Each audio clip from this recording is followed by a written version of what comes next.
Brilliance Audio presents One Last Breath by Lisa Jackson and Nancy Bush, performed by Julie McKay. It was all he could do not to wring her neck. "We're both getting what we want," he bit out through his teeth, trying to hold on to his anger. "You're getting what you want, I'm getting what I want." She was standing right in front of him, arms crossed, daring him as she always did. "You'd better be right," she warned, inching up her chin defiantly. A sliver of light shot through the hotel room window from the sodium vapor street lamp outside and glimmered in her hate-filled eyes. He closed the gap between them and laid his hand against her throat. She stiffened, but she didn't back away, just glared at him. Her lips, so shiny as to appear wet, curled into a sneer, almost challenging him. The urge to crush her larynx was so great he trembled with the effort to stop himself, and his back teeth gnashed with frustration. With maddening calm, she said, "You're not that stupid." She was right. He wasn't that stupid, but it damn near killed him to hold back. Instead of squeezing her windpipe closed, he let his hand move down her chest to her right breast and caught a new gleam in her eye. Then he shifted up close to her, pushing her to the wall, seeing a slight intake of her breath as he thrust hard against her.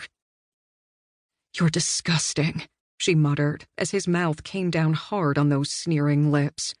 She pushed her hands against his chest and yanked her mouth away, but he ground his hips into her and her breath started coming fast and shallow, just as he knew it would. Their game always played out the same way. "We don't have time," she warned on a gasp. "Oh, yeah, we do." He'd already found the zipper that ran down her back and was yanking on it. "My dress!" "Take it off," he ordered, but didn't wait. As she began to protest again, he yanked the gown over her head, mussing her hair, dropping the expensive designer creation to the floor.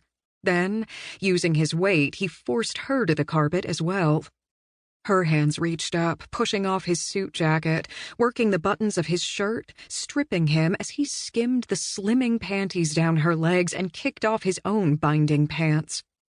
And then he was on her, forcing himself into her, probing her hot, moist depths, her denials muted as she met each of his thrusts with her own moans and anxious movements, her fingers digging into his butt.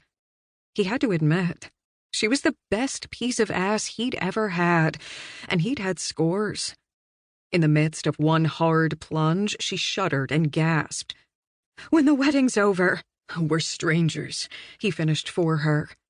And then she threw back her head and let out a breathless scream, clinging to him. He came in a long groan of satisfaction.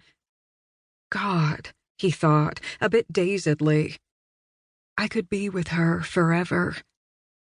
Too bad she's such a soulless bitch,